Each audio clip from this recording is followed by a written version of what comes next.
You'd have seen this story for days. Dozens of premature babies who were in a critical condition in incubators in Gaza's main hospital have now thankfully been evacuated to safety from the north of the region. Now, you might have seen those harrowing pictures circulating on social media. Well, now 31 newborns who were left without incubators after a shortage of fuel at the Al-Shifa hospital have been transported to another hospital to the south where they are receiving better medical care. Well, joining us now from Tel Aviv is Colonel Richard Kemp, a former commander of British forces in Afghanistan. Thank you for joining us this morning. This was quite an operation to evacuate the premature babies. Have you ever witnessed anything like this before in a war zone? Well, not quite that, but I've been involved in evacuation of some very young children and adults as well in Bosnia, which at the time was a very active war zone. And it wasn't really, this is quite the same thing, didn't require anything like incubators, etc., but certainly required a combination of neutral forces as had been involved in this evacuation and the armed forces of the fighting entities. So yeah, I've seen something like it, and it's a difficult operation when there's active combat going on around. Richard, good to have you on. Thank you so much indeed for joining us on Talk Today again. One of the things that Nick and I have talked repeatedly about over the last few weeks is sort of claim and counterclaim.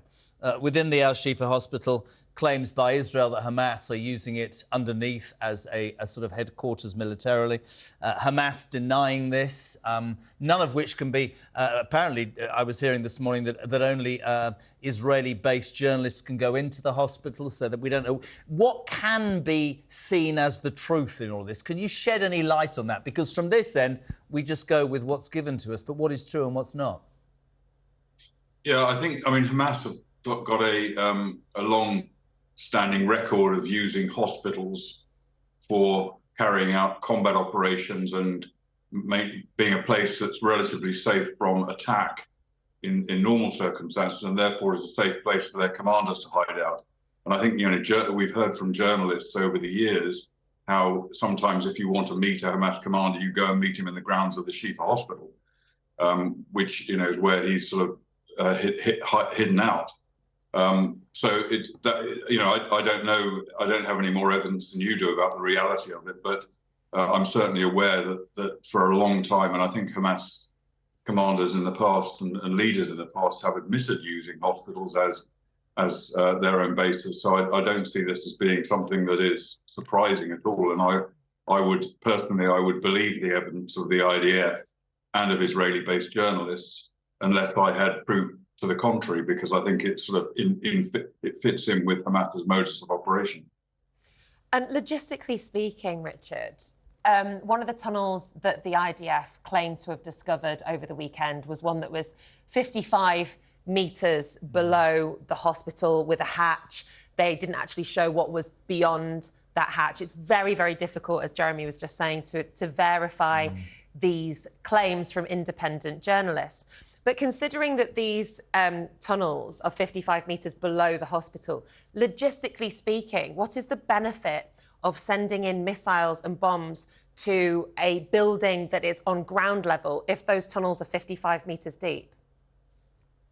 Well, of course, there's a number of reasons for it. And one thing I would point out is that when you say independent journalists, I think we should consider that Israel-based journalists are probably as independent as anyone else. Israel is a democracy which has an independent and free press. And, no, of course. I'm not suggesting that any. I'm not suggesting at all that any Israeli journalist would not be independent. But the point we're making is that independent journalists are not allowed to go and have a look without being security, maybe, I don't know, without being taken around by the IDF. That's the point. I think that's probably pretty standard practice in a war zone, and it's what the British Army does as well. We have embedded journalists working with the British Army in Afghanistan and Iraq, and they go where the British Army tells them to go for security reasons above all else.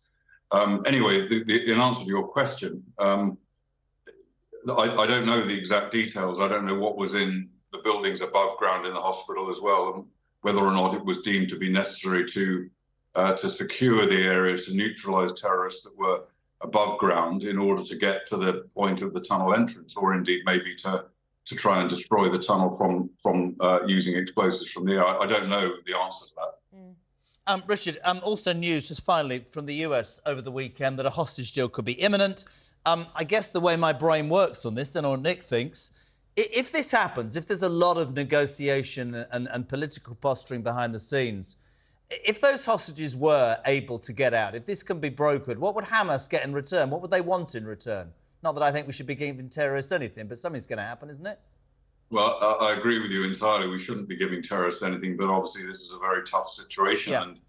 And I think what the terrorists want is two things. First of all, they want a ceasefire. They want a period to have a breather in order that they're under great pressure now.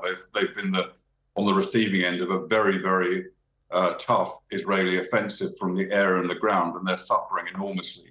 They're reeling. They're on the back foot, and they want time to breathe. They want time to regroup, re-establish, and in some cases, no doubt, to escape as well.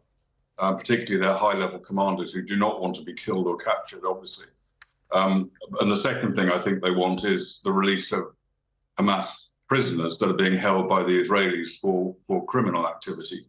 And I think that would probably form part of any deal. Obviously, I don't know any more details than you do, but that I think is the main priorities of Hamas.